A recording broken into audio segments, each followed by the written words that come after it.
নমস্কার, প্রতিভা কিচেনের পক্ষ থেকে সবাইকে অসংখ্য ধন্যবাদ। আজকে অনেক দিন পরে ভিডিও করতে আসলাম। আসলেই বিভিন্ন সমস্যায় জর্জরিত, তাই পারছি না সুন্দর সুন্দর রান্না দেখাতে আপনাদের। প্রিয় মানুষগুলো, এই গরমে এই খাবার খাবেন না, এটা কি হয় বলুন তো?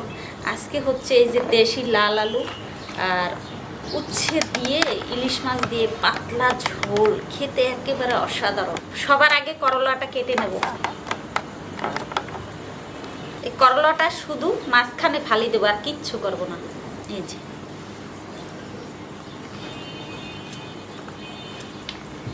বন্ধুরা, মানুষের সুন্দর জীবন এক সময় আসলেই সুখ দুঃখ মান অভিমান হাসি কান্নায় করলার মতো তেতো হয়ে যায়। সব সময় আসলেই মানুষের দোষ দিয়েও লাভ নাই। আপনার ভাগ্যটাও আপনার সাথে বেইমানি করে। কি আর করার, যতদিন বেঁচে আছেন হয়তো সুখ দুঃখ নিয়েই বেঁচে থাকতে হবে। কেউ চির সুখী হয় না, আর কেউ চির দুঃখীও হয় না। যখন দুঃখ আসে তখন সব দিক থেকে আসে, এটা একেবারে সত্যি কথা, যে প্রমাণগুলো আমি পাচ্ছি। হয়তো বা এক সময় কেটে যাবে, রাত কিন্তু সব সময় থাকে না। অবশ্যই ভোর হয়, সকাল হয়, সুন্দর সোনালি রোদ আসে। মানুষের জীবনটা এমন। তাই ভগবানের কাছে প্রার্থনা করি, ভগবান সবাইকে ভালো রাখো, সবাইকে সুস্থ রাখো। আমি অন্তত বলি, ভগবান তুমি আমাকে সারা দিন পরে একবার ডাল ভাত খাওয়াইও, তারপরে সুস্থ রাখো। আমি আসলে আমার সম্পদও নাই, সম্পত্তিও নাই। অতএব তোমার যদি করুণা হয় তাহলে ভালো রাখো। তাহলে দেখুন, খুব বেশি দিব না।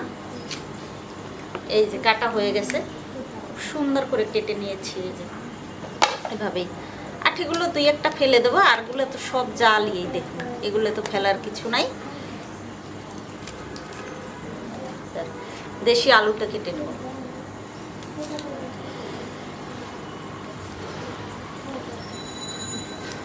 এই যেভাবে কেটে নেব।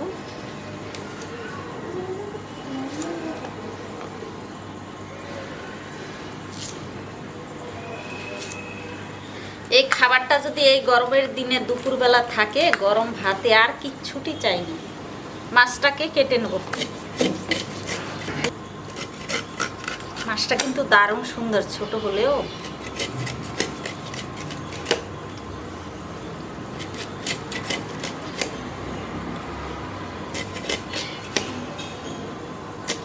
হয়ে গেছে কাটা, চলুন তাহলে রান্না করে।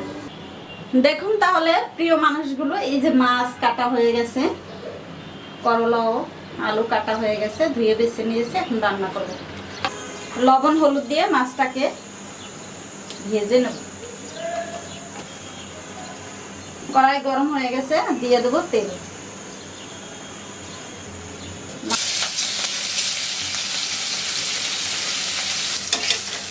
মাছ ভাজা হয়ে গেছে, তুলে নেব। এই তেলে একটু জিরে আর একটু ধনে ভেজে নেব। এটাই মশলা, কিচ্ছুটি দেব না।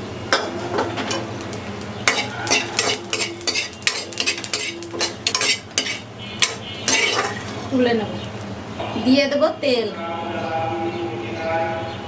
আলু আর করলা ভেজে নেব।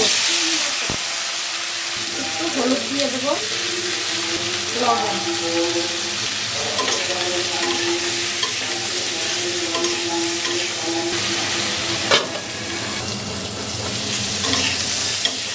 সুন্দর করে একেবারে ভেজে নিয়েছি। এর মাঝখানে একটু ফাঁকা করে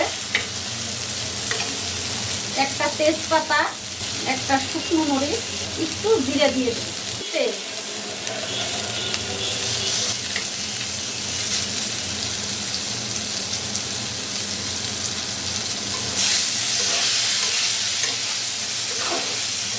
এর মধ্যে দিয়ে দেবো কাঁচামরিচ, লাল কাঁচা, লবণ, হলুদ,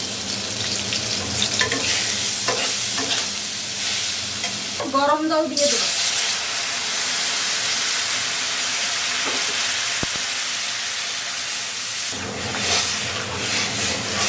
পাতলা ঝোল রান্না করবো, আর একটু জল দিয়ে।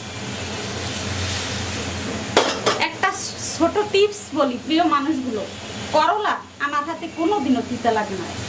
আপনি যদি ঝোল রান্না করেন অবশ্যই গরম জল ব্যবহার করবেন, আর হচ্ছে যদি ভাজেন তাহলে হচ্ছে সুন্দর করে কেটে একবার দুইবার ঢেকে দেবেন, পরে টান টান করে ভাজবেন, কোনো জল জল থাকবে না, তাহলে একটু তিতা লাগবে না, একটু ঢেকে দেবেন। প্রিয় মানুষগুলো এই দেখুন সব কিছু সুন্দর গলে গেছে। এখন দিয়ে দেবো এই যে ইলিশ মাছ,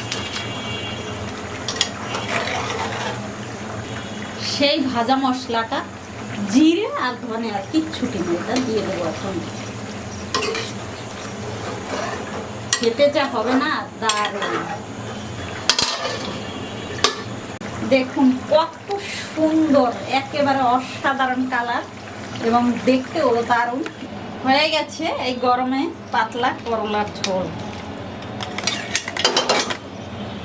আমি আপনাদের কথা দিচ্ছি, দুপুরবেলা এই গরমে যদি এই পাতলা করলার ঝোল থাকে ভাই, আর কিচ্ছুটি দরকার হবে না, অসাধারণ, কোনো তিতো নয়, কিচ্ছু নয়। তো সবাই ভালো থাকবেন আর এই রান্না করে খাবেন, খেতে কিন্তু দারুণ স্বাদ সত্যি। আর অবশ্যই আমার চ্যানেলটা লাইক কমেন্ট শেয়ার ফলো করবেন ভাই।